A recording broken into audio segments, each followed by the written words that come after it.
In the heart of Lagos, Nigeria, stood a prominent school known for its academic excellence and diverse student body, John Wells Secondary School.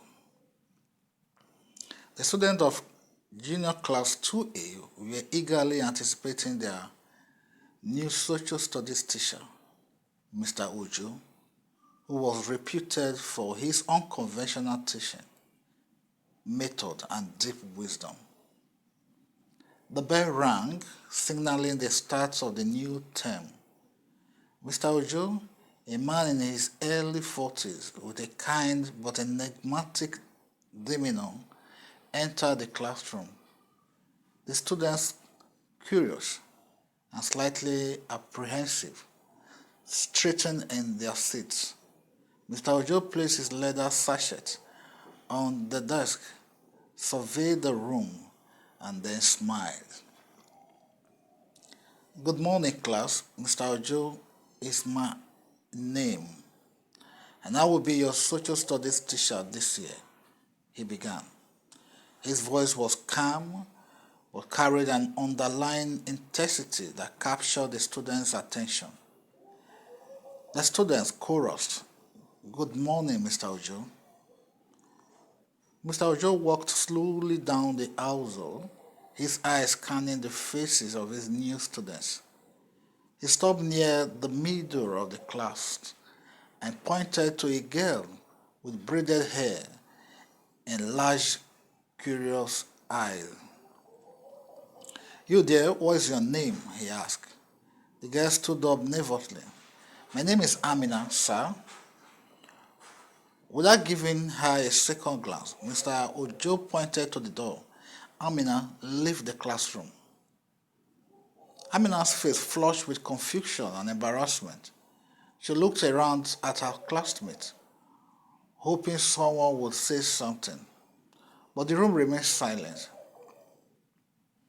She gathered her books and slowly walked out of the room, the door closing softly behind her. Mr. Ojo turned back to the class, his expression now serious. "Why didn't any of you protest when I asked Amina to leave for no reason? Why did you let an injustice happen right in front of you without saying a word?" The students looked at each other, their faces filled with uncertainty and guilt. Finally, a boy named Tunde spoke up. We didn't know what to say, sir." Mr. Ojo nodded thoughtfully. "I understand. It's not easy to speak up against authority. But today, I wanted to teach you an important lesson. In life, you will encounter situations where others are treated unfairly. It could be your friend, a classmate, or even a stranger.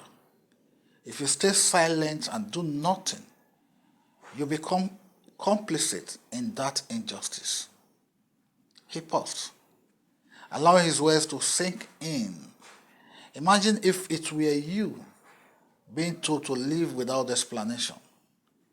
How would you feel if no one spoke up for you?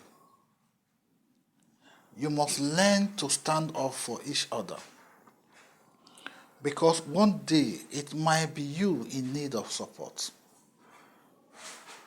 Mr. Ojo walked to the door and called Amina back into the classroom. She returned, her eyes still filled with confusion, but also relief. Mr. Ojo smiled at her. "Amina, I am sorry for putting you through that, but it was necessary for this lesson. Thank you for your understanding." He then turned back to the class. "From today onwards, I want you all to promise that you will speak up against unfairness and support each other. Remember, unity and courage is the face of injustice, are what makes us stronger as a community."